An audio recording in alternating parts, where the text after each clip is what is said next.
computadores desde temprana edad, pero en ese momento era pues muy desconocido, había muy poca gente que tuviera ese acceso. Y la programación siempre me pareció muy interesante, una relación entre en poder crear con lenguaje cosas visuales me parecía una cosa muy loca, muy interesante. Siempre me interesó mucho el lenguaje, los idiomas también, como cuando jugaba cuando pequeño a los códigos, a escribir códigos para comunicarse con los amigos. Todo eso siempre me ha parecido fascinante, pues, cómo las cosas significan y cómo nos podemos comunicar. De un poco de esto también va esta charla. Matemática de la belleza por eso, porque hay como muchas, o sea, yo siempre he intentado ponerme en posición de tender puentes y en este caso es como tender un puente entre la gente que trabaja o estudia ingeniería y la gente que estudia o trabaja en artes. Me ha pasado sobre todo con los artistas que sufren mucho, les cuesta mucho trabajo como decir, ah, pero es que hay que hacer una regla de tres, por ejemplo, para calcular una proporción de perspectiva. Entonces, como, no, uy, profe, una regla de tres, terrible. Y por el otro lado, cuando he enseñado a ingenieros, ha sido también como la actitud de decir, no, es que yo todo eso, yo no entiendo esa vaina, yo no sé cómo se ve bonito, ni tengo ni idea, todo lo que hago me sale feo, no sé dibujar, no tengo ni idea del dibujo, entonces siempre trato de animar a unos y a otros de entender esas dos maneras de pensar y entender el mundo que están más relacionadas de lo que pareciera. O sea que las mismas herramientas que usa el artista para crear son muy similares a las que usa el matemático o el ingeniero también para hacer instrumentos o herramientas. Entonces, nada, pues acá es como igual es revelador que si ustedes ven, Toy Story fue la primera película que se hizo enteramente en 3D. Se habían hecho algunos experimentos anteriores, pero no, pero pero muy escasos de representación 3D para animación. Y en este caso hubo una confluencia muy interesante que vamos a ver a lo largo de toda la charla, que es esa, entre la matemática y el arte. Pues, ustedes saben que Ed Catmull fue uno de los que programó los primeros shaders, es que se llama Catmull, de esos primeros algoritmos de representación geométrica, es hecho con base en cálculo en superficies derivadas del cálculo. Entonces, vamos a ver todo el tiempo que siempre ha habido esa relación entre la matemática y el arte. Lo primero entonces son los principios, elementos y principios del arte. Pues el arte no es propiamente un lenguaje estricto, ¿sí? Ya vamos a ver que hay, pues el lenguaje también deriva un poco de la apariencia estética que proporciona el arte, pero el arte en sí mismo no es que yo pueda decir, no, quiero comunicar exactamente eso. Si ya es lo que se quiere comunicar, va a tener que ver más con la comunicación y la semiología. Pero entonces, el arte sí tiene una manera de expresar. Piensen que al fin y al cabo, lo más importante para un artista es que el espectador, o en este caso si es en videojuegos, el jugador, experimente una sensación estética y también experimente ciertos sentimientos. O sea, que le parezca bonito lo que en el mundo en el que está interactuando y que también sienta cosas. Sienta, si está jugando survival horror, que sienta miedo. Si está jugando, no sé, un first person shooter, entonces que sienta esa adrenalina de la acción y la reacción rápida. Entonces, lo principal ahí es qué quiero comunicar. Si estoy hablando de obra de arte, es yo quiero comunicar un sentimiento, una sensación, ¿sí? Eso es lo más importante. En el caso de la interacción, pues también hay esta sensación de satisfacción de la meta cumplida, ¿no? Que también es como se podría considerar en cierta medida una experiencia estética. Bueno, entonces, elementos son las palabras que componen el lenguaje del arte y principios son la manera como yo combino esas palabras o son los ingredientes. Los elementos son los ingredientes y los principios son la manera de cocinar o de combinar, mezclar esos elementos. Por eso pongo aquí léxico y sintaxis, porque es como las palabras y la manera de combinarlas. Entonces aquí quisiera, si tienen chat, ¿pueden responder al chat? ¿Algún chat? Por, por, por Discord. Yo creo que sí. Yo creo que ellos tienen ahí acceso al chat. No, nos pueden enviar un mensajito a ver si sí funciona. No sé, es como aquí Sí, en sí hay. Zoom yo, Ahí está, ahí está. como amplío yo acá para ver la pantalla. Ah, ya, aquí, ya vi. No, no veo a todos, no sé. Em, Ya. Hay 12, ¿sí? Hay 12 personas sí, sí, conectadas. sí. ¿Estamos? Sí, sí, sí. Bueno. Eh, bueno, entonces, hay dos, como, pues es una pregunta para ustedes, como de las artes que ustedes conocen o que recuerdan, que si pueden ir diciendo mm, cuáles les parecen que podrían ser por el chat artes que se desarrollan, o sea, que son temporales y otras que son atemporales. Pueden escribir cuáles creen que son artes atemporales. Si pueden escribir por el chat, por favor.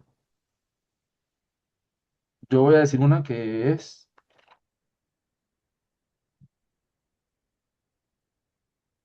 ay, perdón, me quedó mal escrito. ¿Sí? ¿Alguien está de acuerdo o en desacuerdo?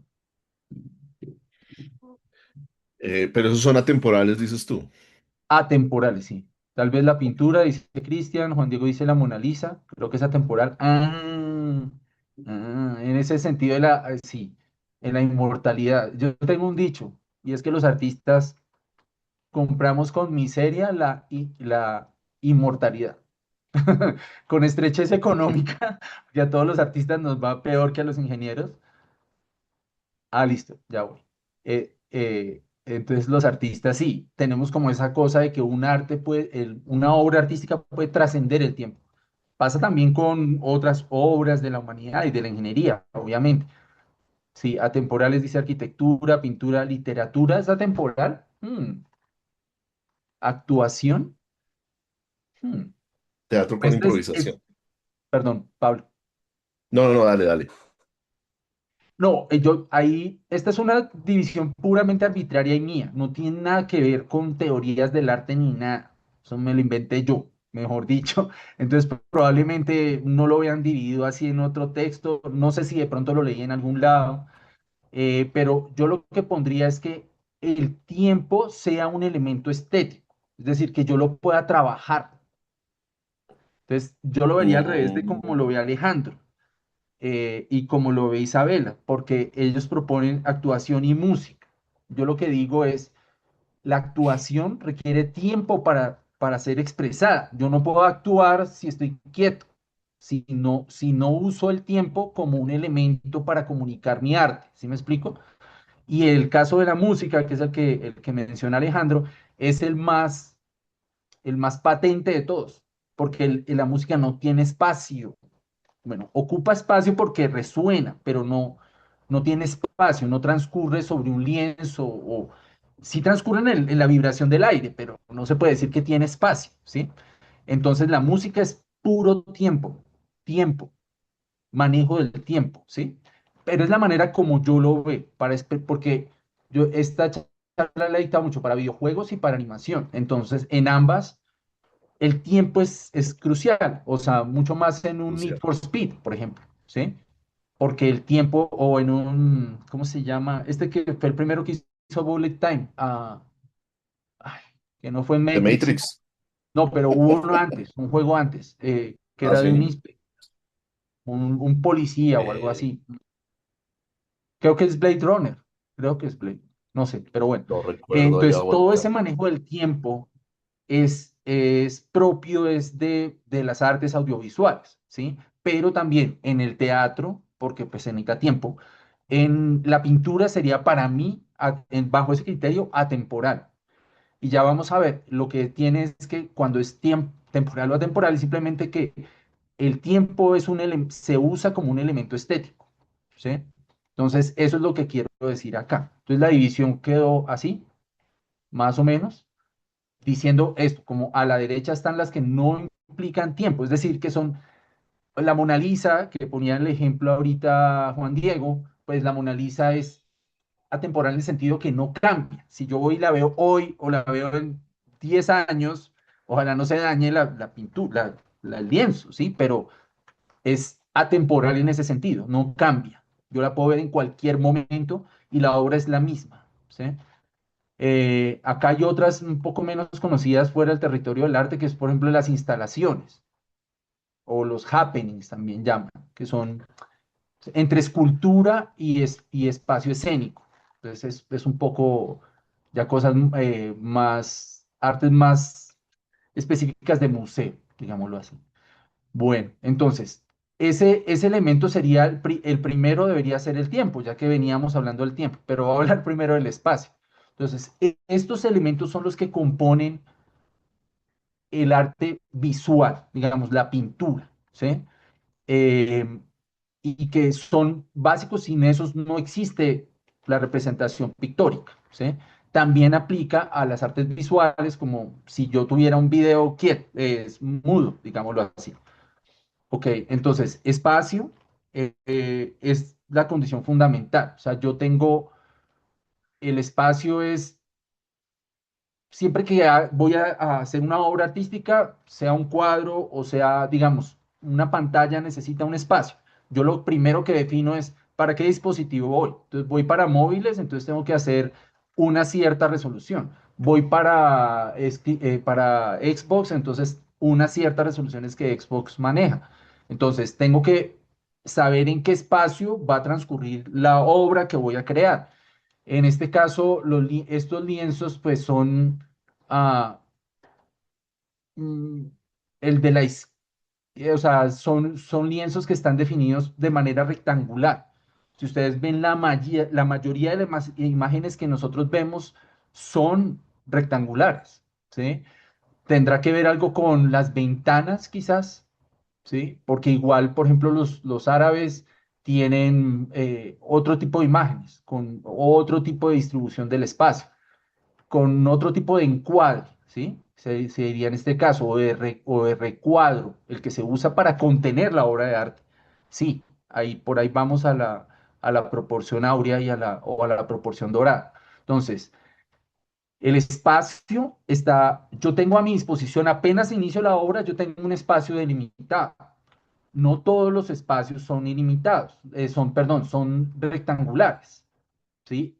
Han habido experimentos de este tipo que es como tener un lienzo que tenga forma, entonces más entre una escultura y una pintura, ¿sí? Ha ocurrido también en los videojuegos que pues hay el espacio pues delimita, en el caso de un juego, el terreno de juego, ¿sí? Yo escojo en qué espacio va a transcurrir el juego. Proporción áurea, sí, aura. Listo, entonces el espacio delimita el tipo de juego también que yo estoy haciendo. Pues si yo estoy haciendo un 2D o 3D, pues tengo un espacio que está delimitado a dos o a tres dimensiones. Entonces, definir el espacio es fundamental para saber en dónde va a transcurrir. Y en los juegos, digamos, físicos, pues la delimitación del espacio es como la delimitación de un ritual. Si ustedes ven, tiene mucho que ver con lo religioso y lo místico. ¿Dónde aplican reglas? El espacio siempre está delimitado porque si no el juego se volvería inacabable. Y está delimitado también en muchos casos en el tiempo. Entonces, al comienzo no sé si ustedes saben, el primer juego que se desarrolló que fue Space War, corría en Pablo, ayúdeme, un PDP-1, algo así. Creo que era PDP-2, alguna cosa así. Eso, Era pues bien viejo. un supercomputador, pero las Y eso pantallas era en ese momento. Digital Computing, algo así se llamaba la empresa. Ajá. Entonces las pantallas tenían forma circular porque era como la forma más, o sea, no es que se haya hecho esta Era pantalla para vectorial. ese juego, perdón. Era vectorial y parece más un osciloscopio que un computador. Exacto, más un radar también, porque piensen que las También. pantallas inicialmente eran circulares. Las primeras pantallas fueron los radares también. Entonces, no todos los juegos están, y de hecho el primer juego gráfico que fue Space War, pues estaba hecho para una pantalla circular. Entonces, si ven, hay otros espacios, bueno, Settlers of Catan, no sé si lo han Mm. jugado, está basado en un hexágono. O ay, ¿cómo se llama este? El Cricket, o pues no sé Campo de si juego. recuerdan el anillo de Halo, que es basado en un libro de ciencia ficción que se llama Mundo Anillo, de Larry Niven. Entonces, son espacios en los que transcurre un juego que no son necesariamente un rectángulo, ¿sí? El tiempo, pues, vamos a hablar un poco más adelante de música, pero muy someramente. Lo que les decía, el tiempo, pues, es también el tamaño y proporción de la pantalla y tipo de pantalla. ¿Cuántas pantallas contaría como delimitación del espacio en videojuegos?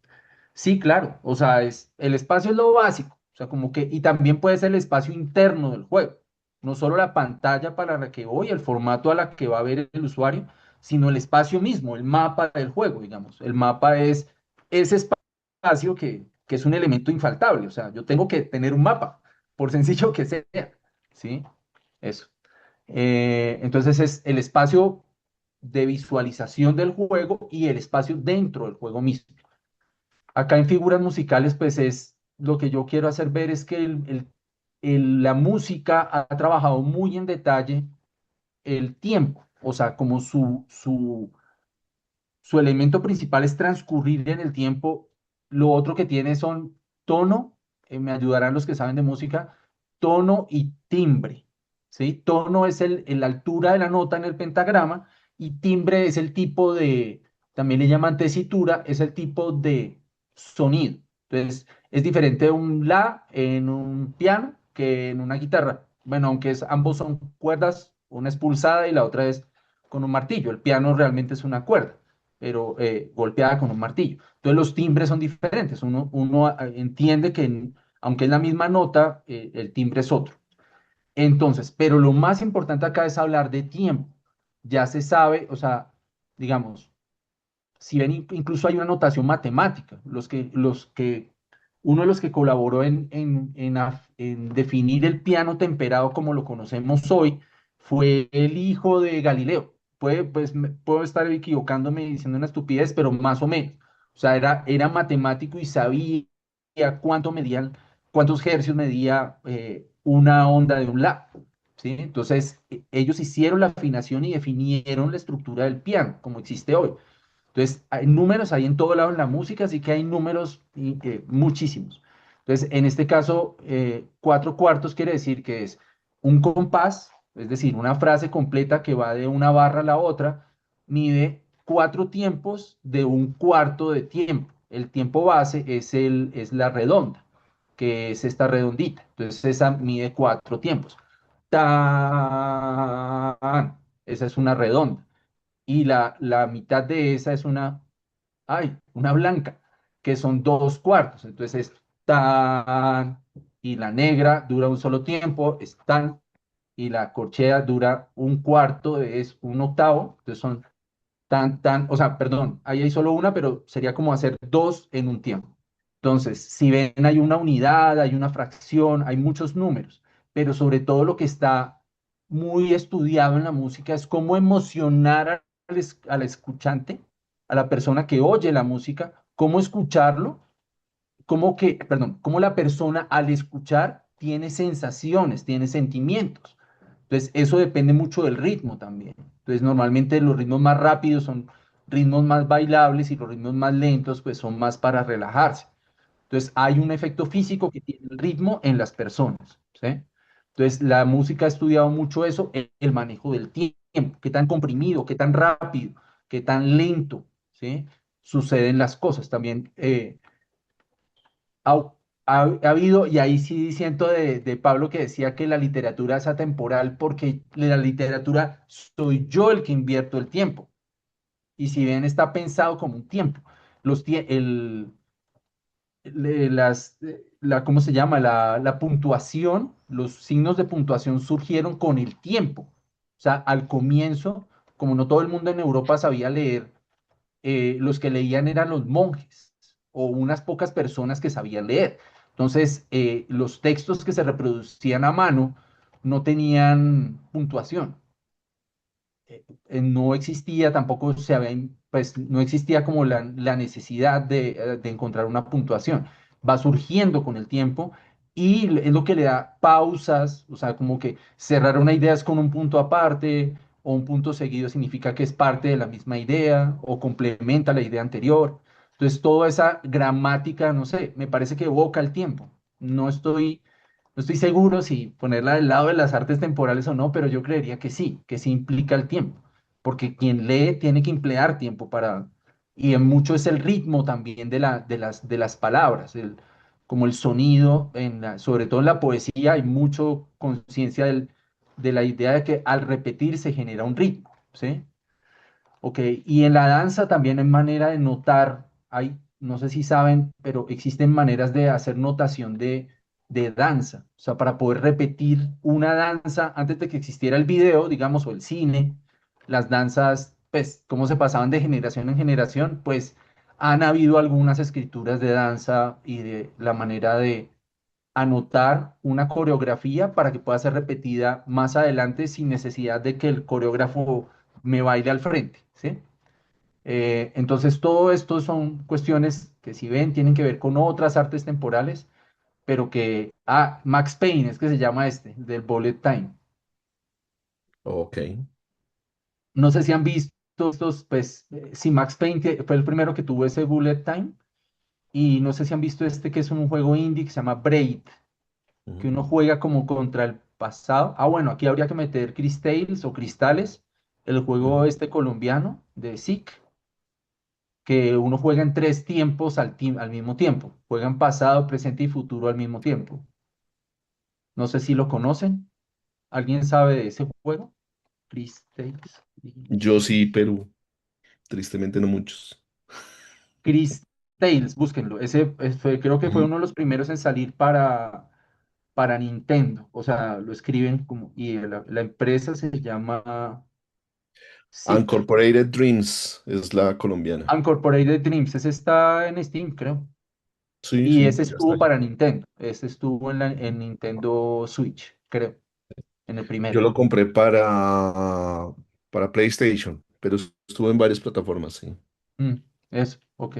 Entonces, pues todos manejan, si ustedes ven, el factor tiempo es fundamental. De hecho, en Braid es la manera de construir y de pasar los retos, es alterar el tiempo o efectuar cosas diferentes en el tiempo. Entonces, por si no los han visto, pues, sobre todo Braid, es muy interesante. Bueno, luz y sombra.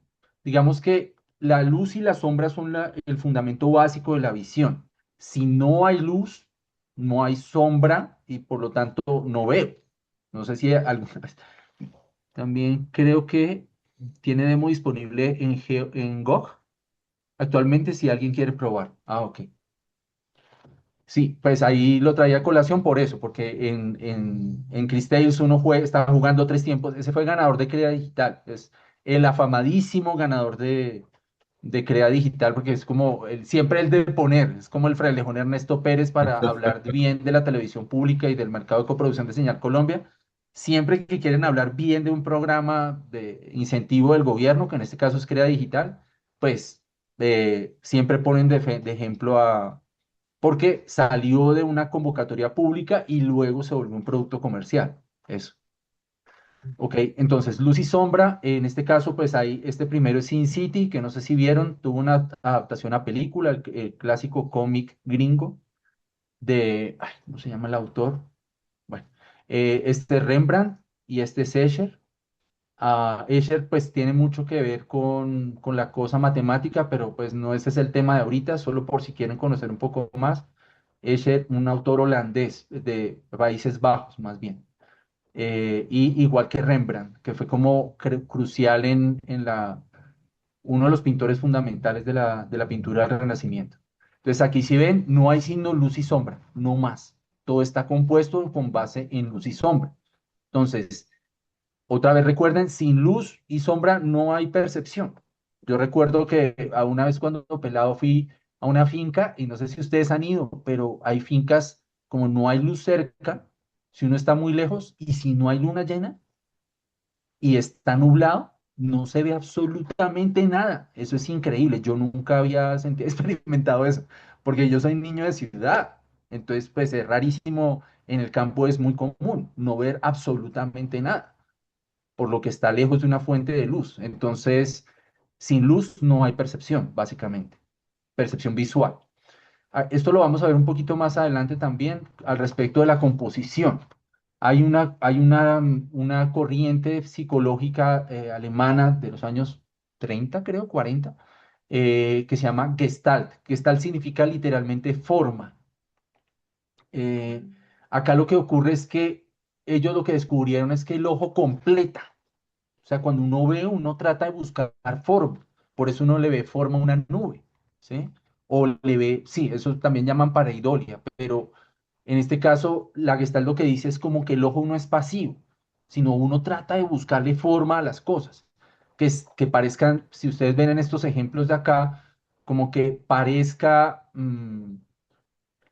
que hay una esfera dentro de esos conos, ¿sí? Cuando no la hay, o que lo que está acá no son tres líneas discontinuas, sino una serpiente que está siendo cortada por un suelo. Entonces, si ven, esas ilusiones ocurren o acá como en estos semicírculos tipo Pac-Man que forman un triángulo. Entonces, si ven, el ojo no es pasivo. De hecho, hay más información que va del cerebro al ojo que la que sube del ojo al cerebro. Porque nosotros, al igual que la inteligencia artificial, estamos aplicando constantemente interpretando la realidad y para interpretar tenemos que completar. Entonces, esto para que lo tengan en cuenta ahora que vengamos al tema de la composición. Entonces, aquí algunos juegos, alguien puso de referencia a Limbo en uno de los proyectos, no sé cuál, no sé quién. Steph, creo. No. Bueno, puso de referencia a Limbo, no sé si lo han visto, que es todo blanco y negro. Obviamente Silent Hill, aunque pues no es que sea blanco y negro, pero los colores están muy desaturados. Ya vamos a ver qué significa eso. Otros juegos, aquí, es que no son muy conocidos, solamente por encontrar como juegos que solo son blanco y negro, que no utilizan color. En el caso de la forma es, eh, la forma no se puede definir, es ella misma, ¿sí? Es como, ocupa espacio. Todo lo que ocupa espacio es forma. ¿M? Entonces, la forma, dependiendo de la cultura o dependiendo de la época, ha tenido diferentes maneras de manifestarse. Por mucho tiempo han habido formas que se parecen mucho a la realidad. Eso es lo que se llama eh, que sea figurativo. Es decir, cuando yo lo veo, digo, claro, una persona o una cara, ¿sí? Y otras formas más que no se parecen tanto a la realidad y quizás son más abstractas. Entonces, manchas irreconocibles, por ejemplo, o formas geométricas, ¿sí? Entonces, si ustedes ven, por ejemplo, el Poporo Quimbaya, es, digamos, es súper geométrico y súper racional. No sé si me comprenden en ese sentido. Las formas no, o sea, estilizado. ¿M? En cambio, de una forma más, bueno, todas las que están acá son más o menos figurativas, ¿no? Pero si ustedes ven aquí la representación, lo que representan son como dioses, ¿no? Entonces, hay muchas maneras de representar. Lo importante es que entiendan que eh, la forma depende mucho de la cultura, o sea, del entorno cultural y científico y de la manera de representar ese mundo. Am, Hay una forma que pues nos atañe mucho, que es la manera de representar a través de la perspectiva, del punto de fuga. El punto de fuga surge en el Renacimiento a partir de este arquitecto italiano. Y lo que hace es permite proyectar una imagen tridimensional sobre un plano bidimensional. Esto no es que ellos se lo inventen o sea, a propósito o que no tenga ningún antecedente. Ya existía mucho antes la cámara obscura. Era, si ustedes le hacen un hueco a una caja o a una habitación completa en una pared que da hacia la calle o hacia el exterior, pues la imagen del exterior se va a ver proyectada en la pared contraria, ¿sí? Entonces, esa cámara oscura ya existía desde antes, incluso creo que desde los tiempos del Imperio Islámico, o sea, 1100 creo, puedo estar equivocado. Pero ya existía mucho antes. Lo que hace Brunelleschi es concretar teóricamente cómo eso se representa en geometría, no teóricamente, sino en geometría, cómo poder representar eso con líneas que proyectan la perspectiva. De ahí surge el punto de fuga, que es como la base de la cual se desprenden las líneas de fuga para generar la perspectiva y el horizonte. Son como los elementos básicos. No es para tratarlos aquí directamente, pero para que entiendan que este resultado de la cámara oscura y de la perspectiva es lo que define la forma hoy de cualquier juego 3D, porque son las mismas leyes, son exactamente las mismas leyes, ¿sí? Lo que se hace es una proyección de un espacio con una dimensión más en uno con una dimensión menos, que es en este caso el espacio tridimensional real proyectado sobre un plano, en este caso sería una pantalla o una hoja de papel fotográfico o la pared de un cuarto oscuro, ¿sí? Ok, acá otra cosa sobre la forma esta revolución que ocurrió en el arte moderno. En el Renacimiento lo que va a ocurrir es que ellos van a retomar la representación de los griegos. Todos esos textos realmente llegan es a través del imperio islámico, que fue que recogió todas las aprendizajes de los griegos y además generó el álgebra, bueno, muchas cosas sobre óptica, la química también surge en el imperio islámico y eso, todo ese conocimiento llega a Europa es a través del conocimiento islámico, que es el imperio que va a decaer después. Entonces, en el Renacimiento ellos recogen todo lo que los islámicos habían pasado y también directamente de Grecia, obviamente, para recuperar la forma anatómica. Entonces, toda esta representación gráfica del David de Miguel Ángel viene de recoger toda esa manera de representar el cuerpo humano también a partir de proporciones y geometría. Pero esto es Renacimiento, que es 1500, pongámosle, estoy diciendo una estupidez, pero ustedes averigüen mejor la fecha. Esto es más tarde, esto es Vermeer, que Vermeer es también de Países Bajos, y van a llegar, si bien, a una depuración, digamos, de la luz y del manejo de la forma y de lo que se llama otra vez figurativismo o hiperrealismo, que la pintura se parezca mucho a lo real, que casi es como ver una foto, ¿sí? Y si ustedes ven, esto es 1600, 1700, perdónenme, las fechas son súper, no soy exacto en eso, pero pueden verificar las fuentes. Más adelante va a surgir, y este sí tiene una fecha más precisa, que es Vasily Kandinsky. Vasily Kandinsky es comienzos del siglo XX, 1910, más o menos, su obra, ¿no? Entonces, ¿qué pasó acá? Porque al parecer hubo un retroceso. Se venía viendo que estas formas eran fotorrealistas, o sea, casi que yo puedo tocar a la persona cuando veo ese cuadro, por lo realista o hiperrealista que es. ¿Qué pasó aquí? ¿Alguien tiene alguna teoría? Porque aquí parece haber un retroceso. Este es Picasso, que pues ese sí lo conocen más. Entonces, ¿por qué Picasso pinta esa cosa caricaturesca, grotesca, que no tiene nada que ver con la realidad? ¿Por qué? ¿Qué ocurrió en este paso? O sea, estos son lo que se llama corrientes de pintura moderna europea, ¿sí? Esas corrientes, ¿por qué surgieron? ¿A alguien se le ocurre? Para representar más figurativamente más que literalmente por la invención de la cámara. Brian tiene 10 puntos, Brian. No. Sí, porque mire, la diferencia entre las dos son movimientos que se ponen en la tradición que venía. como respuestas a cambios sociales. No, es la invención de la cámara fotográfica, como bien dijo Brian, porque, porque todas las revoluciones son primero, pues bueno, según Marx, primero la estructura y luego la superestructura.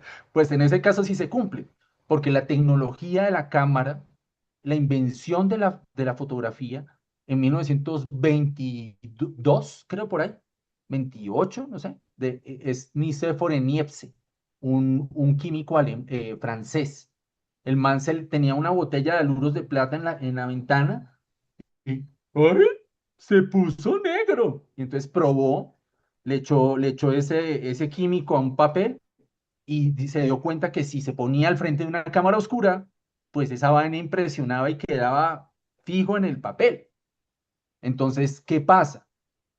Claro, las mismas leyes de la perspectiva que habían surgido de la cámara oscura ya se puede rep- reproducir técnicamente.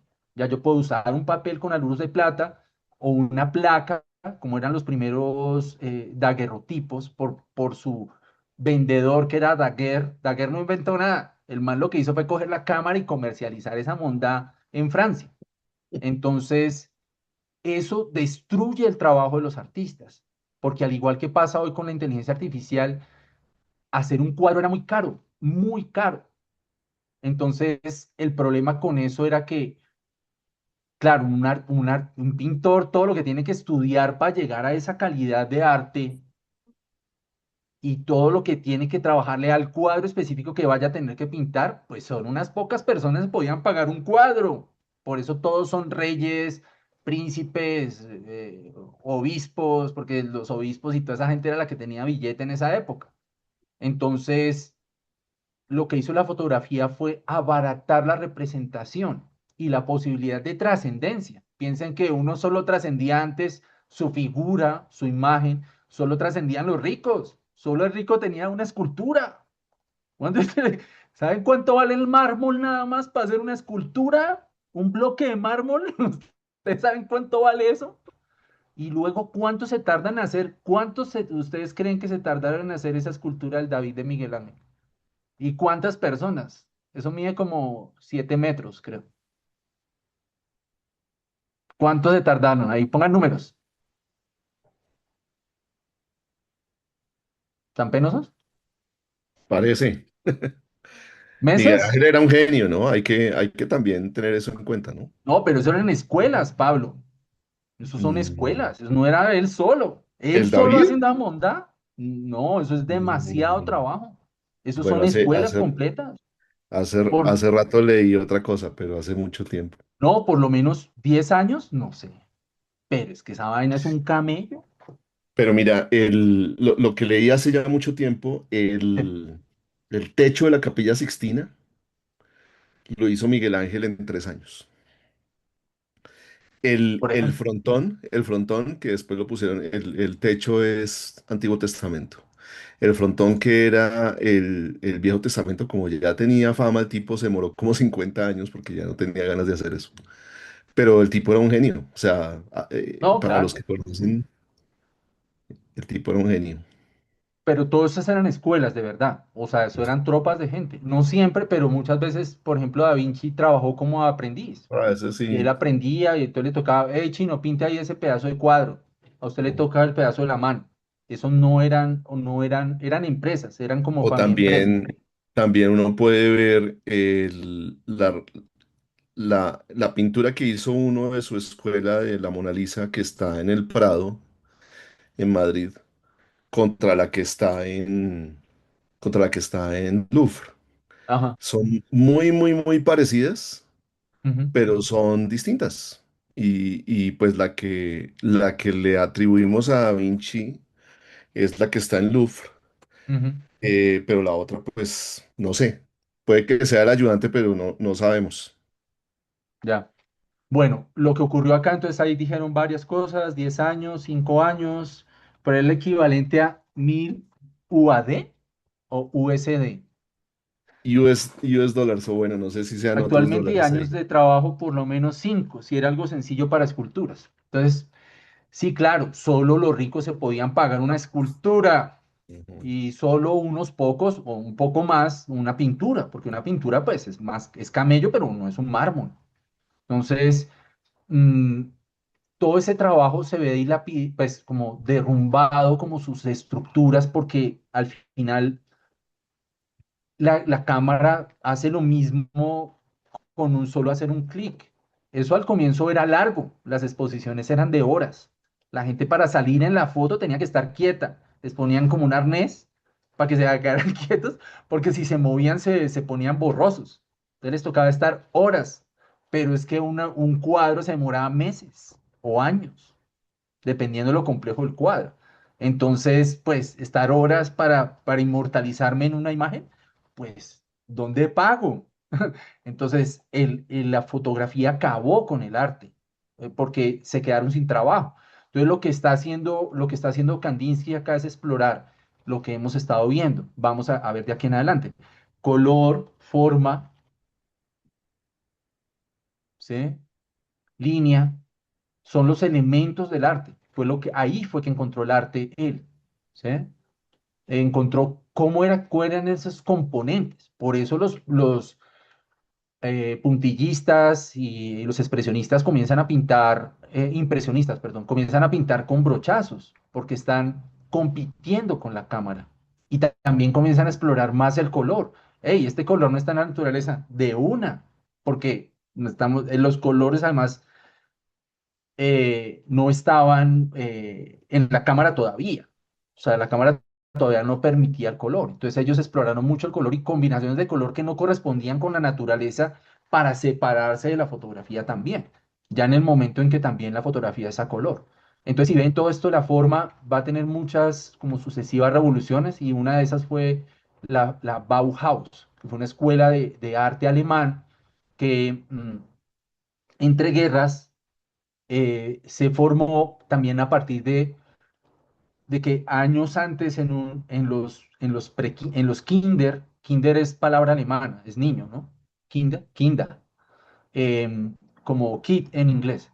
ah, mm, le habían dado para aprender una mujer, había inventado un método con volúmenes de este tipo. Entonces, la gente que creció con esos métodos comenzó a diseñar para la industria. Ya esto es post-industrial, al igual que la cámara de fotografía y la cámara cinematográfica, que el cine llega a finales del siglo XIX, el cine ya propiamente. Entonces, esto también ya es inicios de la era industrial en Alemania. Entonces, lo que va a ocurrir acá es que ellos van a encontrar unas formas básicas y unos colores básicos para comenzar a racionalizar la forma. Ahí va ya más dirigido hacia el nombre de la charla, que es como no pensar como cuáles son estos elementos, el color, la forma, con los que yo puedo jugar para expresar cosas o para investigar, para generar sensaciones en quien ve la obra. En este caso también ellos lo hacen porque el color ya no es solamente, y la forma ya no es solamente decorativo. Ellos lo que están viendo es que es necesario para hacer una silla un poco más bonita y más funcional. Eso es lo otro. Aquí es donde surge el diseño industrial propiamente, ¿sí? Con Bauhaus. Bau es construcción y Haus es casa. Entonces es la casa de la construcción porque inicialmente estaba más pensado hacia la arquitectura, pero eso tuvo eh, implicaciones en todo el arte europeo y toda la fabricación industrial europea a partir de ahí. O sea, modificaron para siempre la arquitectura, el diseño industrial y el diseño gráfico, porque el diseño gráfico es funcional. O sea, yo lo que intento hacer es comunicar. Yo no quiero expresar propiamente, sino que lo que yo haga en una revista, en una diagramación de una página web o de una aplicación, sea fácil de interpretar y fácil de usar, ¿sí? Ahí está la diferencia. El arte no, porque el arte tiene una propiedad que es, eso es de comunicación, una es puede estar entre dos polos, entre la polisemia y la monosemia. La polisemia, que es un mensaje que puede ser interpretado de muchas maneras, ¿sí? Un mensaje polisémico es una obra de arte que cada persona que la coge dice, eso es algo diferente. En cambio, un mensaje monosémico es un mensaje de una señal de tránsito.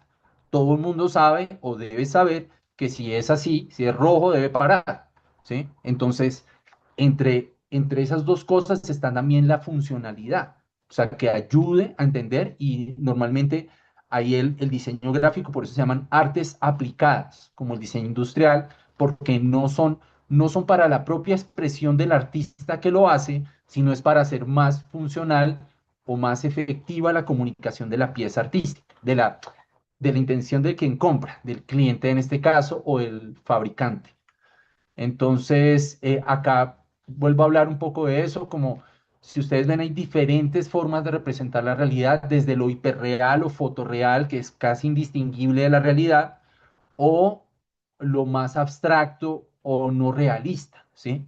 Que sería como un poporo quimbaya, que uno dice, eso no es nada, no me comunica, no hay nada, y eso es, si ustedes ven, es qué tan fiel estoy representando la realidad. La puedo representar muy abstractamente, en formas geométricas como en Tetris, que no hay ninguna realización, perdón, no hay ninguna conexión entre Tetris, las formas de Tetris y la realidad. Es abstracto, geométrico, ¿sí? Y lo otro ya es un, no sé, un Call of Duty o lo que sea, que es hiperreal y trata de simular todo eso. En el medio estaría algo como Journey, que es como más pictórico. Sí se parece a la realidad, pero está abstraído en cierta medida. Espero que entiendan ahí la progresión. Entonces, no hemos salido de forma, nos falta un montón y ya quedan solo 5 minutos. Entonces, voy a tratar de pasar rápido por estos elementos. Pues Color, podemos, estamos aquí hasta las 12:30, pero creo que hay gente que sale antes, entonces, bueno, como lo veas tú. bueno. Bueno, color, entonces el color pues tiene estos tres características básicas. Bueno, ¿qué es el color? Antes que nada, el color es el espectro visible, lo que podemos ver. ¿Sí? Lo que el ojo capta del espectro electromagnético y es lo que se llama espectro visible. No hay más colores porque no podemos ver, nuestros ojos no nos lo permiten.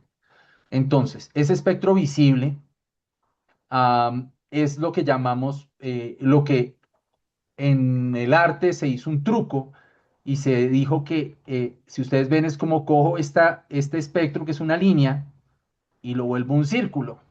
Y digo que el ultravioleta se pega con el infrarrojo, sin ningún sentido, diría yo. O sea, pues como no tiene sentido. O sea, yo por qué voy a pegar los que no vemos, y ustedes ven aquí es infrarrojos, microondas, radio, todo lo que no vemos. Y por encima del violeta, pues el ultravioleta, los rayos X, todos los que tampoco vemos. Entonces, pues pegar el rojo con el violeta es completamente arbitrario. Pero lo más curioso es que saca unas cosas interesantes. Quién sabe por qué. En este sitio que se llama paletón.com, también Adobe tiene uno también. eh, Pueden mirar unas, a ver si aquí, aquí lo puedo ver. Entonces yo puedo acá como definir colores complementarios, por ejemplo, opuestos normalmente. Estos son colores complementarios, como paletas de color complementario. Entonces, aquí la manera como se organizan en un círculo cromático es otra vez para racionalizar los colores. No es que en la realidad, en la naturaleza estén así, pero eso ayuda a darle un sistema a los colores, ¿sí? Entonces ocurre mucho que si yo tengo un violeta o un azul, va a contrastar muy bien con un amarillo, ¿sí? Aquí puedo, creo que, saturar el color. Vamos para acá para saturar. Entonces, o sea, los colores así adquieren un cierto sentido. Lo normal que se dice es que los colores complementarios pues resaltan, contrastan muy bien entre el uno y el otro. Un naranja, por ejemplo, un rojo contrasta muy bien con un verde, ¿sí? Entonces, dependiendo de la gama, este tipo de sistemas pues me permiten como encontrar una gama de color que sea agradable. Al igual que en la música, hay acordes que funcionan bien, que suenan armónicos, y otros que suenan, ¿cómo se diría? Discordantes. Ah, y la idea de toda la teoría de color, digamos, surge a partir del círculo cromático normalmente. Eso también lo trabajó un artista Johannes Itten en la Bauhaus. De las primeras cosas de círculo cromático y teoría de color, también se trabajaron en la Bauhaus. Entonces, son tres valores fundamentales que voy a explicar aquí. Uno es el matiz para definir un color. Uno es el matiz. Matiz es en qué punto del espectro visible estoy, mejor dicho. ¿Qué punto del arco iris voy a tomar? Eso es lo que se llama matiz. En inglés se llama hue.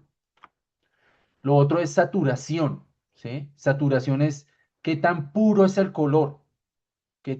Tomando el color puro, que en el caso de este modelo que estamos viendo aquí es rojo, verde y azul, red, green and blue, qué tan puro es el color, qué tan poco diluido, o sea, qué tan cerca del gris, si está muy cerca del gris se llama desaturado, si está muy cerca del color puro se llama un color saturado, ¿sí? Esto es para definir un lenguaje y poder hablar, como decirle a un artista, venga, no, los colores están muy desaturados. Ya el artista sabe, tengo que poner colores más puros, ¿sí? Para podernos comunicar, por eso se definen esto. Y también en los modelos matemáticos que definen el color en los software que usamos, claro, obvio. Entonces, esto es una imagen desaturada y esta es una imagen saturada, para que entiendan la diferencia. Lo otro es la luminancia y el contraste. Entonces, si ven, hay imágenes que pueden estar muy cerca del blanco y se consideran luminosas o oscuras. Y también hay contraste, que esto lo vamos a ver más adelante al respecto del contraste. O sea, esta escala, si ven, tiene poco contraste, la escala de abajo, porque el gris más oscuro es muy claro. Y aquí también ocurre. Hay poco contraste en esta gama de aquí arriba o en este degradado de aquí arriba porque el gris más oscuro más claro, perdón, sigue siendo muy oscuro. En cambio, en esta gama de aquí abajo, pues hay mucho contraste. Vemos desde el negro hasta el blanco, ¿sí?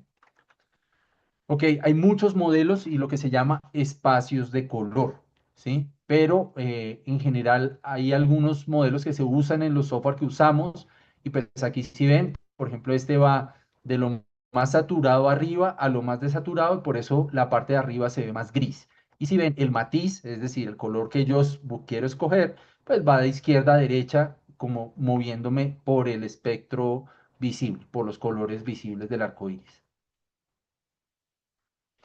Em, Hay maneras de hacer paletas de color. Si ven, por ejemplo, en Matrix, el color todo está tirado un poco hacia el verde. Entonces, son maneras de también dar un ambiente, una sensación.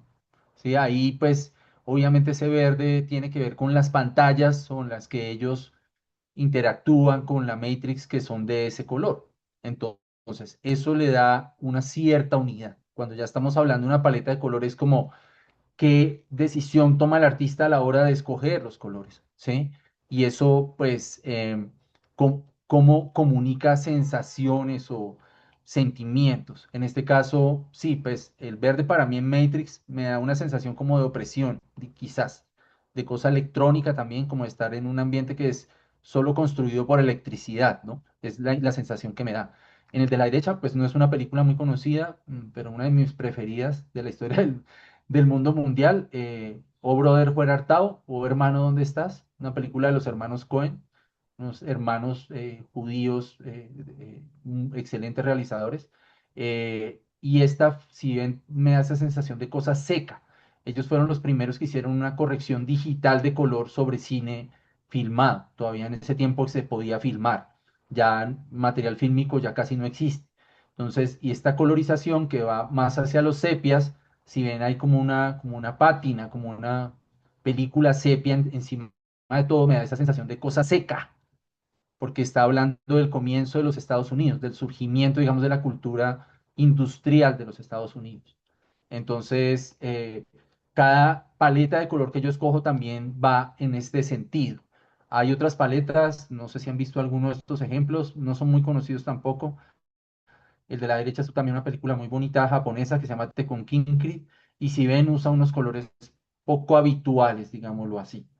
Entonces, cada uno pues tiene su manera de comunicar y la paleta de color ayuda a eso. Llegamos a esto que espero que puedan participar un poquito más. Em, Ahí sí, ¿qué significa rojo, azul, rojo y verde en estas imágenes? Primero en Quake, ¿qué significa rojo? Ahí, en la de la izquierda. ¿Rojo malo? Pero qué En peligro. Quake, lava. Sí, No, Alejandro, rojo malo. Sí, rojo malo, ¿en cuál?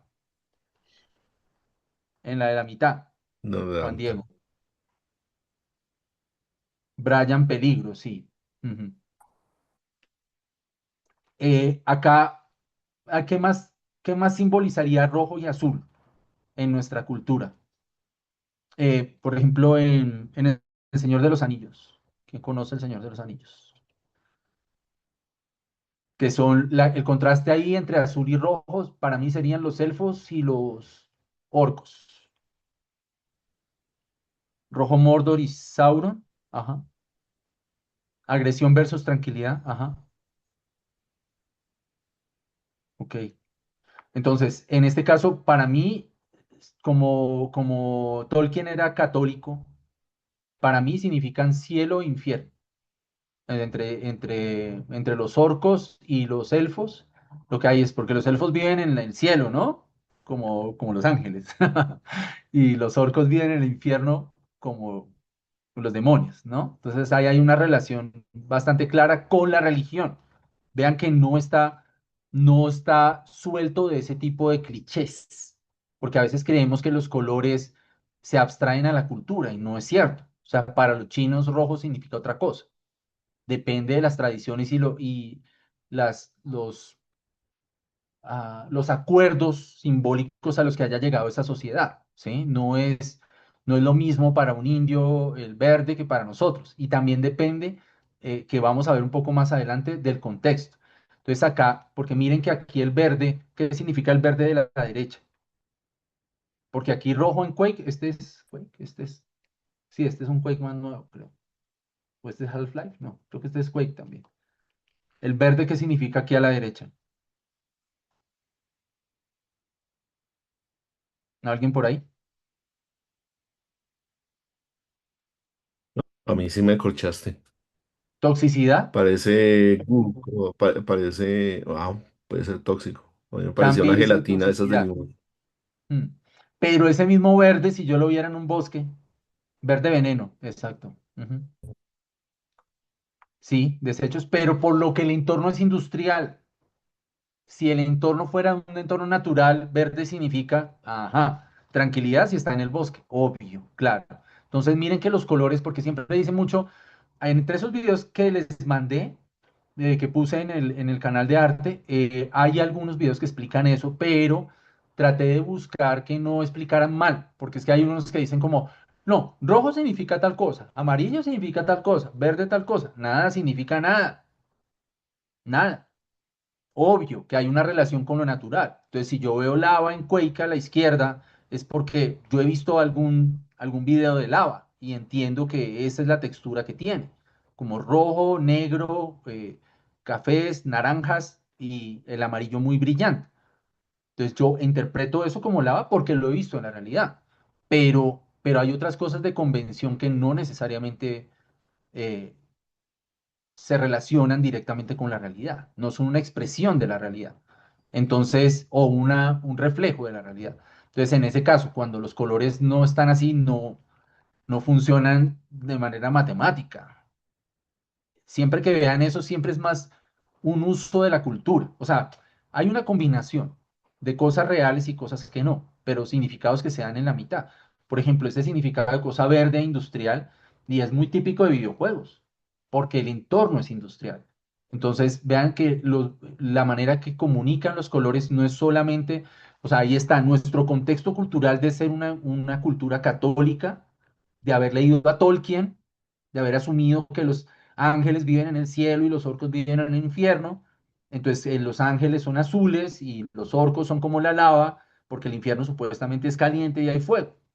Entonces, hay un montón de conceptos que ustedes están proyectando, que su cultura está proyectando a través de ustedes para interpretar estas imágenes y este color, ¿sí? Ok, texturas, pues la textura es bueno, es que aquí se me fue línea, porque no lo había puesto en las ocasiones anteriores. Esta es una presentación que estaba renovando. Entonces, la línea es importante porque Kandinsky tiene un texto completo sobre línea, se llama Punto y línea sobre el plan, y es uno de los textos también surgido alrededor de los años de la Bauhaus, y Kandinsky fue el que hizo esta pintura abstracta que vimos antes. Ah, la línea, pues, es un elemento únicamente artístico. La línea no existe en la realidad. Entonces, cuando yo hago un dibujo, que es el fundamento de la base artística, artístico como artes visuales o artes pictóricas, lo primero que yo puedo hacer es una línea. Aunque yo no tenga brochas y áreas, yo puedo hacer una línea y ya con eso tengo forma. Entonces, Kandinsky investigó mucho sobre la línea y para que lo piensen, no es que obviamente sobre mi hombro haya una línea que me separa del fondo, pero yo puedo con solo líneas y contornos generar una imagen que parezca ser una persona sobre un fondo. Entonces, me explico, no es que haya una línea aquí en mi contorno. Entonces, es un elemento puramente artístico, por eso está ahí, pero todavía no está explicado. La textura, pues por eso hice esta corta explicación. La textura, pues es la calidad táctil de la imagen también, entonces comunica cosas diferentes. Si yo veo una textura tipo metálica, es diferente a si veo, no sé, una textura árida como la de la izquierda o de ladrillos, o ahí no está, pero podría ser un peluche, da una sensación diferente, ¿sí? Entonces, eso también comunica, puede comunicar frialdad o acogida o puede significar, ¿no?, cariño o agresión. Entonces miren que siempre lo que trato de buscar es en cada uno de estos elementos puede haber una sensación, un sentimiento que se comunica. Ustedes ven, yo puedo incluso comunicar por varios sentidos al tiempo. Puedo usar el color para hablar de aspereza, puedo hablar la forma para hablar de aspereza. Entonces hago una punta, un objeto muy puntudo y al mismo tiempo es rojo, no sé, por decir que es muy agresivo, ¿sí? Entonces, si ven, uno puede combinar estos elementos para hacer cosas que sean sin duda agresivos y que el jugador diga, no me voy a acercar a ese porque se me va a matar, ¿sí? O si va a coger una píldora o una caja de energía o lo que sea, pues las formas también ayudan a comunicar para qué sirven los elementos que voy a tener en el juego. Estos son algunos ejemplos de juegos que tienen mucha textura. No sé si han jugado Machinarium o Machinarium. Este de Neverhood, nunca lo pude jugar, pero es un juego muy viejo que se hizo completamente en plastilina. Entonces da como esta sensación como muy táctil, como muy amable. Y es como de comedia. Entonces esa plastilina también le ayuda a que se sienta la comedia más ligera.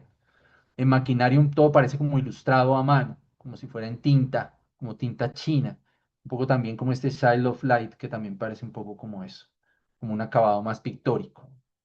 Otros ejemplos, el de Little Big Planet, que tiende a ser como un poquito cartoon y eso. ¿Mm? Ok, el sonido, pues cada uno de estos es un arte aparte, entonces no voy a detenerme en cada uno de los elementos. Si lo piensan, la voz dramática o la locución o el arte de la voz es un arte, pues, que surgió con la voz misma y pues es en sí mismo un campo artístico completo. O sea, desde el canto hasta o sea, o sea, en todos los rangos la voz humana se ha usado como un arte en sí mismo. Entonces, no podría hablar tanto, pero la voz dramática también, la manera de comunicar una historia a través de la forma de la voz, de los fonemas, de la forma como suena la voz humana. Entonces, todo eso se podrían así en sí mismos considerar un arte. ¿En qué sentido lo digo? Que de aquí se podrían derivar unos elementos estéticos propios de este arte. ¿Me entienden? O sea, esto que es o sea, un componente apenas, todo el sonido es en sí mismo un componente del arte audiovisual. En sí mismo, cada uno de estos componentes, como por ejemplo la música, pues tiene a su vez unos elementos artísticos que le son propios. Aquí ya los mencionaba por encima de la música, los voy a poner acá, que serían tiempo o tempo, como muchos de esos términos vienen del italiano, tiempo, eh, tono y timbre. Ya se los había mencionado antes, perdón por la mala letra. Tiempo, tono y timbre. Y aquí en voz podríamos tener, no sé, tal vez quizás lo mismo, ¿sí? Pero para que piensen que estos elementos son dependientes del arte que yo esté ejecutando, ¿sí? Si estoy usando, o sea, si quiero hacer una escultura, entonces en la escultura yo no voy a tener, pues hay esculturas que son móviles, pero en general las esculturas son quietas. Entonces ahí yo ya puedo descartar de principio, puedo descartar el tiempo. No tengo que trabajar con ese, o sea, la escultura me toma tiempo hacerla, ya dijimos, 3, 4, 5 años, pero una vez la escultura está terminada, ya no cambia. Entonces yo no voy a tener en cuenta cómo va a progresar la escultura cuando esté frente al espectador. Entonces, dependiendo de cada uno, cada arte tiene sus propios elementos. Y hay algunos que se descartan o que se usan más en uno o en otro. ¿Sí? En este caso, estos son los cuatro elementos que también pues, se usan en videojuegos. Voz humana, música, que tiene también sus propios elementos. Foley, efectos sonoros y efectos, se dice en general sound effects, SFX. Todo esto es también un arte. Hay mucha gente que se dedica solo a hacer efectos sonoros y hay, pues ahora hay muchas librerías, bibliotecas que se pueden utilizar de ese tipo de sonidos, que son fundamentales, explosiones, pasos, disparos, para darle sensación ayuda muchísimo el sonido a comunicar calidad de imagen. Se hicieron estudios como que probaban como subirle más a la resolución de la pantalla y para que la gente se sintiera más metida en el juego y por otro lado le aumentaban como la cantidad de parlantes y el efecto ambiental de poner muchos parlantes alrededor del jugador y los jugadores percibían más calidad mientras el sonido era de mayor calidad, más calidad visual. O sea, la gente, ustedes saben, hay muchos juegos que se basan en la música, obviamente, como hay uno ahí histórico también colombiano que se llama Audio Ninja, por si al caso lo quieren ver, es un juego viejo, pero que desarrolló aquí una empresa que se llama Cocodrilo Dog Games. Ujú. Es un hombre egresado de la Javeriana. Y ellos hicieron unos juegos para Moana. Entonces, también hay juegos musicales, ¿sí? Entonces, como que por este lado, la música tiene ahí vi uno de los proyectos que era un proyecto ambiental y también de música. Está súper bonita la idea y pues ojalá puedan seguirla sacando adelante. Entonces, estos elementos también son fundamentales y de ahí se puede sacar un montón de ideas o de mecánicas para los juegos que ustedes hacen. Lo último sería ambientes o paisajes sonoros. Em, los ambientes o paisajes sonoros pues ayudan mucho eso, a ubicar a la persona en un cierto ambiente, en un cierto tono. Piensen, por ejemplo, en los sonidos otra vez un survival horror, eso. Entonces, como que aquí en el sonido hay muchos elementos para trabajar. Ok, ¿cómo vamos? Yo creo que ya Yo creo podríamos que más nos bien toca, yo creo que nos cortar. toca ir cortando, porque, bueno, primero que todo, mis disculpas porque estás resumiendo el tema de arte, que es un tema Sí, grandísimo, gigante. y muchas gracias por tocarlo de esa manera, porque como ingeniero, y yo pues desafortunadamente soy demasiado ingeniero, se le olvida a uno todo esto. Ajá. Y uno no se da cuenta de todo lo que puede comunicar cambiando un color. Ujú. Y eso pues yo creo que muy chévere que lo pongas de esta manera y que de alguna manera pues para nuestra posteridad y para lo que estamos haciendo en este Summer Camp, pues nos demos cuenta que esto es tan rico como uno quiera. Realmente hay demasiado detalle. Ajá. Entonces, yo creo que nos toca pues ir cerrando, pero quisiera de todas maneras también aprovecharte, porque aquí estamos viendo algo que tú mencionaste muy interesante, fue el cambio que pasó en el impresionismo, en la época al final del siglo XIX, cuando Ajá. pasamos de esas imágenes en pintura muy realistas a arte abstracto en el siglo XX.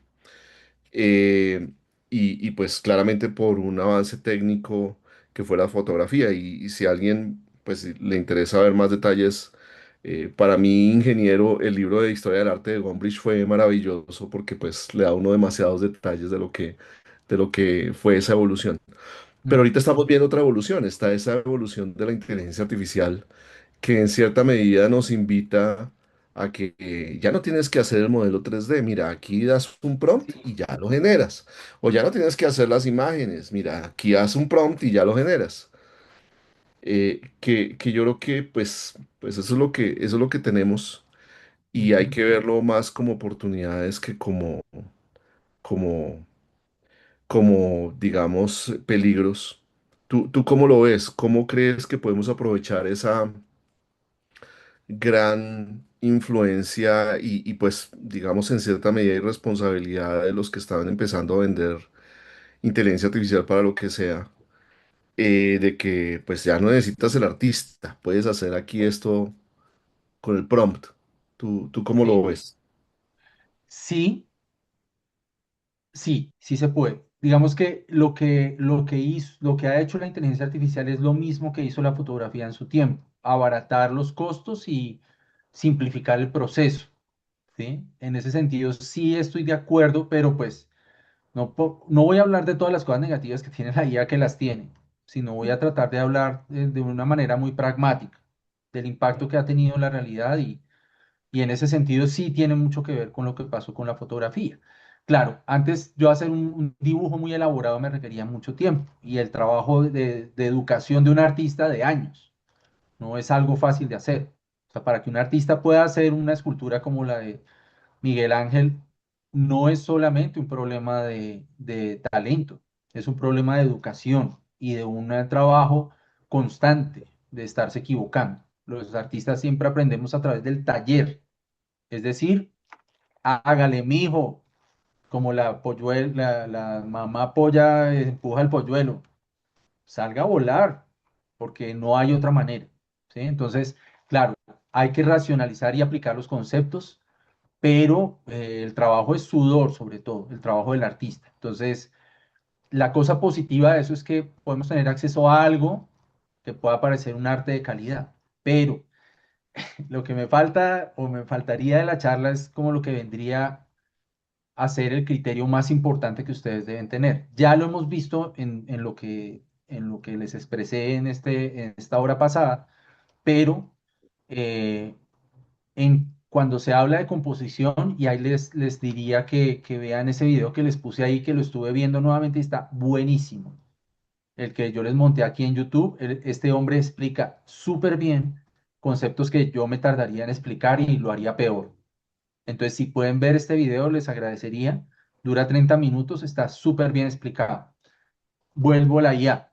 ¿Qué ocurre? Todos los conceptos que les estoy explicando, elementos del arte, principios del arte, que era lo que iba a comenzar a explicar, o composición también se llama, o la manera como comunican las cosas, es ese conocimiento, es el clave en esta época de la IA, me parece a mí.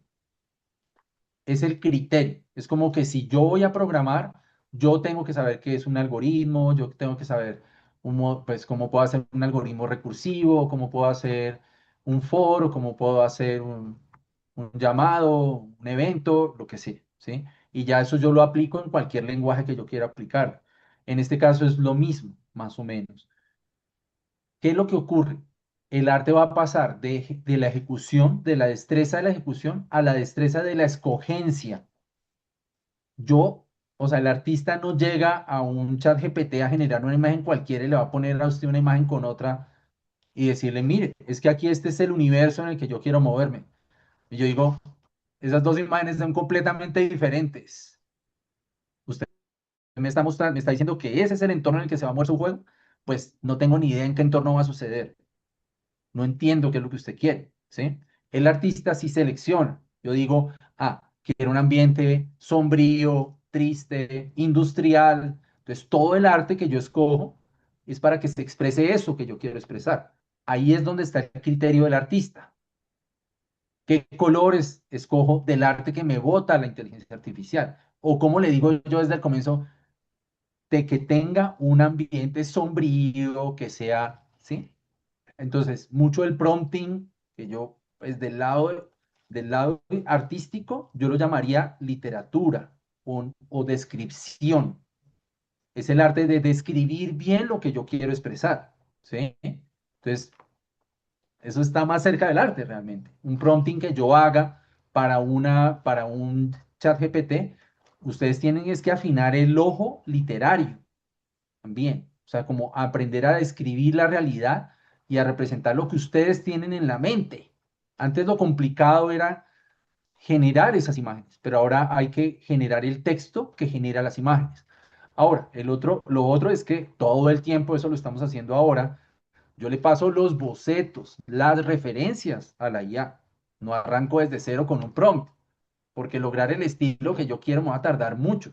Si yo soy artista y puedo dibujar un dibujo y pasarle a la IA, es la mejor manera de llegar a donde yo quiero, porque la IA me va a botar muchos resultados posibles con un prompt. Pero si yo le alimento un dibujo o un concept art que yo, si soy artista, lo puedo hacer, pues yo se lo paso y ya sé por dónde guiarla para que me haga más de eso, ¿sí?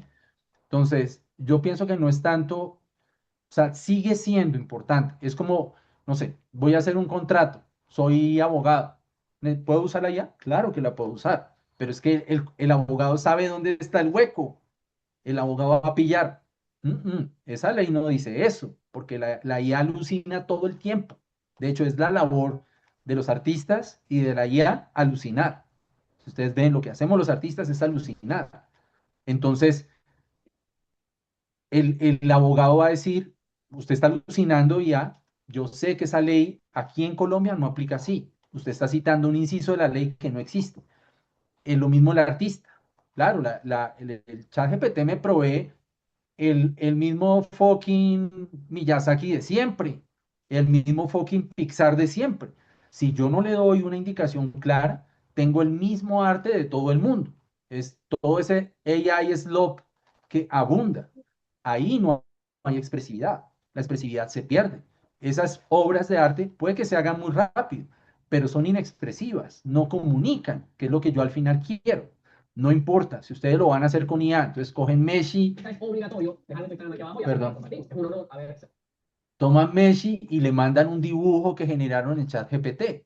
Pero pues, ¿qué estilo quieren? ¿Quieren un estilo realista? ¿Quieren un estilo estilizado, caricaturesco, terrorífico? No sé cómo ponerlo, gótico, ¿sí? Entonces ahí es donde yo interpreto todo el entorno y comunico lo que quiero. Entonces no importa si es con IA o no. Cuando ustedes adquieren esa capacidad de, con los elementos artísticos, con la composición artística, escoger qué conviene y qué no, ahí es donde ya ustedes pueden usar las herramientas, porque son herramientas al fin y al cabo. Sí van a reemplazar a muchos artistas, pero sobre todo a los más técnicos, al que hacía el dibujo mismo. Pero los que para un creador de videojuegos esto es muy interesante, es una herramienta muy poderosa. Entonces hay que aprenderla a usar, pero hay que tener criterio a la hora de usarla. No la voy a usar de cualquier manera.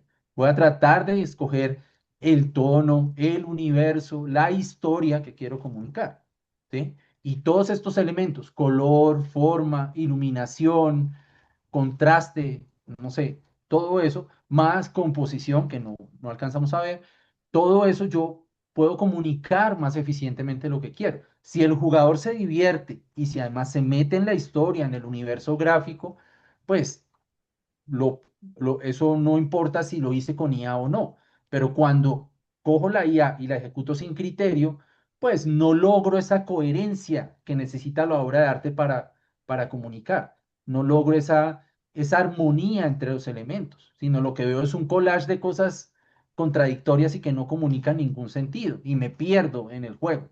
De hecho, no sé ni cómo jugarlo, ¿sí? Eso tiene que ver con otras cosas, pero también con el arte que el arte ayude a comunicar. Entonces, todo esto es para decir eso, que no es, para mí la IA, yo estoy ansioso de aprender IA, no he tenido el tiempo, pero es muy sencillo, o sea, es que es tan simple. En este caso, lo simple es saber que realmente el prompting, si ya lo van a hacer para modificar una imagen que ustedes le alimentan, para contar una historia, sigue siendo arte, sigue siendo arte. El que hace,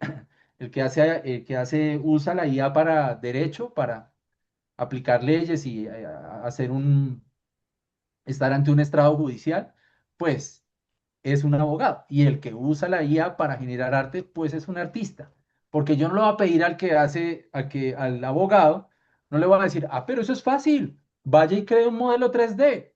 A mí no me interesa hacer eso. A un abogado no le interesa hacer eso. Entonces, a los que nos interesa hacer un videojuego, tenemos esa vena artística, porque queremos hacer cosas para que la gente se emocione y para que lloren o para que se asusten. Nuestro fin es otro en la vida. Así estemos usando IA, la misma IA que usa el abogado. Nuestros propósitos son diferentes y tenemos que aprender de qué se trata ese propósito artístico, qué significa que algo sea bello. Es la base para que ustedes puedan hacer juegos bonitos y que la gente, pues, al verlos bonitos, sean atrayentes para que los jueguen. Y no solo bonitos, que el juego con los colores conjugue muy bonito, que las mecánicas tengan que ver con los colores. Hay ese proyecto que vi que no había visto hasta ahora, está súper lindo en ese sentido, de hacer como una cosa sensorial, de una exploración tipo Journey, que está muy relacionado con los colores, con la música. Entonces, eh, eso, siempre va a haber un artista detrás, hasta por ahora. No sabemos hasta dónde llegue, pero por ahora sigue habiendo un criterio. O sea, yo escojo. Al final, yo no creo directamente, no voy y dibujo, pero de los muchos dibujos que me ofrece y los muchos estilos que me ofrece la IA, yo escojo. Eso sí es fundamental. Esa va a ser la labor del artista del futuro. Escoger lo que escupe la IA y organizarlo. Los artistas siempre vivimos es de organizar cositas, poner esto aquí y esto acá, no, esto se ve más grandecito, ay, no, más bonito acá. Uno se la pasa es organizando, dando forma, conectando los elementos y haciendo que tengan un sentido para que comuniquen lo que yo quiero. Eso. Chévere. Pues Oscar, de nuevo, muchas gracias. Te agradezco tu tiempo y tu apoyo en este proceso de este Summer Camp. A todos espero que les haya parecido interesante la charla. Ahí la tienen, la van a tener grabada. Vamos a distribuir por Discord el link. También pues aprovechen a Oscar cuando, para los que seleccionemos, los proyectos que seleccionemos, cuando nos veamos desde el 21 de julio, aprovechenlo porque yo creo que hay muchas cosas que nos puede enseñar cuando estemos en nuestro proceso de desarrollo ya en en la fase presencial. Y por el momento, pues, que sigan aprendiendo. Estamos en el proceso de aprendizaje antes del 21 de julio. Espero, pues, que lo sigan haciendo y que nos enseñe mucho este proceso de lo que viene de usar inteligencia artificial con videojuegos. Oscar, seguimos hablando y pues muchas gracias de nuevo. Muchísimas gracias. Chao a Bueno, todos. Nos vemos chao a en julio. todos, que estén bien.